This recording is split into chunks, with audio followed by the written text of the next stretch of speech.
Halo viewers dan subscribersnya MBC13 Channel. Kenalin, nama gue Seno. Di sini gue mau membawakan program baru di MBC13 Channel yang gue kasih nama Projectionist Room. Nah, kayak apa sih Projectionist Room? Apa sih yang mau dibahas di sini? Gue akan membahas tentang dunia di belakang bioskop. Teman-teman pada suka nggak nonton bioskop? Mungkin ada di antara teman-teman yang movie goers, ada juga mungkin yang movie addict sejati. Nah, pernah nggak teman-teman mempertanyakan atau bertanya-tanya pergi ke bioskop dan nonton, ini alat apa sih yang dipakai? Proyektornya tuh kayak apa sih? Segede apa sih? Bisa sampai nembakin gambar ke layar yang sebesar ini? Atau misalnya, ini speaker yang dipakai tuh mereknya apa? Kenapa suaranya bagus banget? Home theater gue di rumah nggak kayak gini suaranya. Nah, di sini gue akan mencoba membagi informasi tentang apa yang gue tahu di dunia belakang bioskop. Oke, di part nomor 1 di Projectionist Room ini, gue akan membahas tentang satu pertanyaan yang paling sering ditanyain ke gue. Biasanya yang nanya teman-teman gue yang nggak tahu tentang dunia bioskop, atau saudara-saudara gue yang sama nggak tahu juga. Nah, pertanyaannya adalah, Bang, itu biasanya bentuk film yang dipakai di bioskop tuh kayak apa sih? Apakah kayak CD atau flash disk atau hard disk eksternal atau apa? Nah, di sini gue mau mencoba menjawab atau membagi informasi tentang apa yang gue tahu. Oke, pertanyaannya tentang bentuk film yang digunakan pada saat ini. Sebelum gue bahas yang saat ini digunakan, gue mau bahas yang dulu digunakan. Teman-teman pernah nonton nggak film Janji Joni?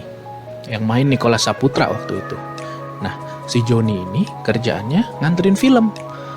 Bentuk filmnya kayak gini nih. Ya, real film yang kayak gitu dianterin dari bioskop A ke bioskop B ke bioskop C.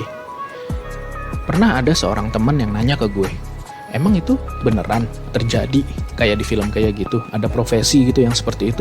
Ya bener, dulu memang ada profesi yang kayak gitu. Kerjaannya nganterin film. Nah, sekarang kalau misalnya gue sebagai pemilik bioskop nih, kenapa sih gue nggak sewa aja real filmnya itu lebih banyak sesuai dengan jumlah sinema yang gue punya? Nggak semurah itu pada saat itu untuk nyewa film atau real film ya. Jadi mungkin yang disewa, misalnya si pemilik bioskop punya 10 sinema, mungkin yang disewa hanya 2 reel atau 3 reel. Nah, si Joni harus nganterin reel film itu ke sinema-sinema yang ada di jaringan bioskop tersebut. Joni di sini harus nganterin film dari bioskop sinema A ke sinema B ke sinema C. Sekarang semua sinema ini pasti punya jam tayang kan. Misalnya sinema A tayangnya harus di jam 1, sinema B harus di jam 2, sinema C harus di jam 3. Nah, gimana kalau si Joni nganterin filmnya terlambat? Bukan karena kemauannya Joni atau Joni males-malesan ya, tapi mungkin faktor eksternal. Contoh, motornya si Joni mogok, macet, bannya kempes, harus nambal ban dulu. Terus gimana? Mau nggak mau, si bioskop selanjutnya pasti akan mundur jam tayangnya. Misalnya bioskop B yang harusnya jam 2, mungkin bisa mundur ke setengah 3 atau jam 3, berarti mundur sejam kan? Nah, di sinema C gimana? Sinema C pasti mundur lebih jauh. Itulah salah satu kendala yang terjadi pada saat masih menggunakan real film yang seperti ini. Oke, selanjutnya kendala apa lagi sih yang dihadapi sama zaman dulu waktu masih menggunakan real film seperti itu? Kendala selanjutnya adalah mungkin teman-teman dulu yang suka nonton bioskop mungkin pernah ngalamin seperti ini. Waktu kita lagi nonton bioskop, tahu-tahu ada bercak di kiri dan di kanan dari layar. Bercaknya biasanya warna merah. Itu adalah tanda bahwa roll film yang sedang digunakan sekarang itu udah mau habis. Kita harus ganti nih manual. Berarti rollnya itu dicabut dan dipasang roll baru. Ya, itu namanya intermission kalau zaman dulu.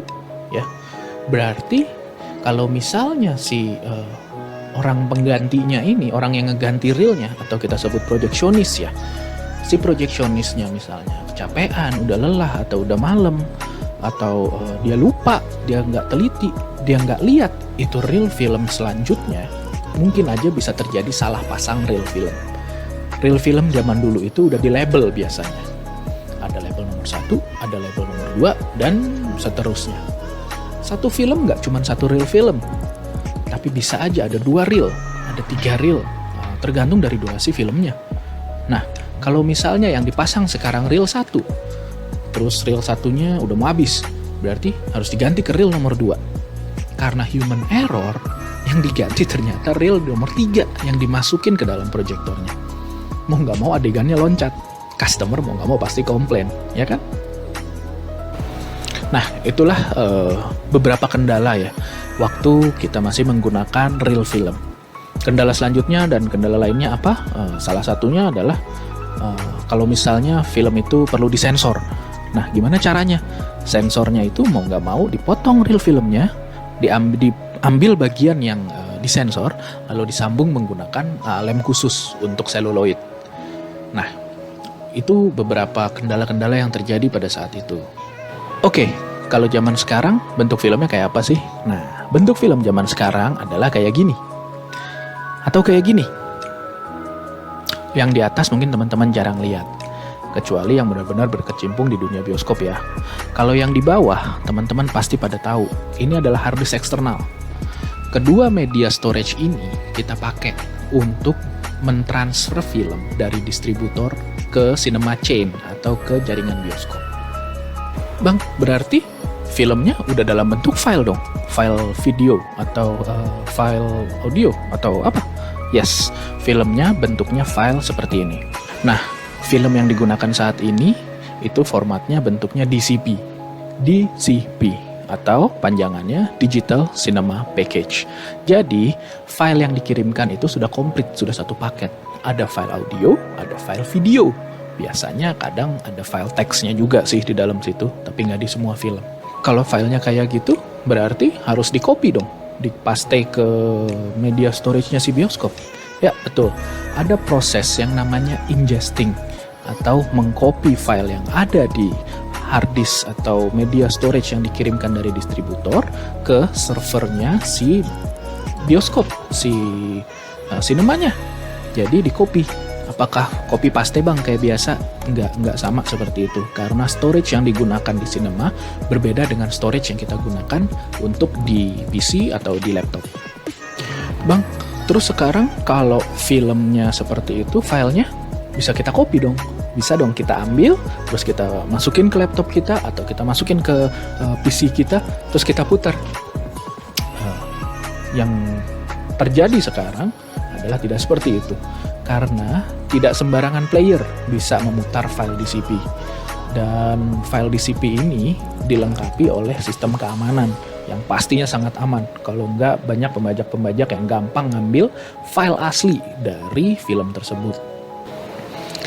Sistem enkripsinya tuh kayak apa sih?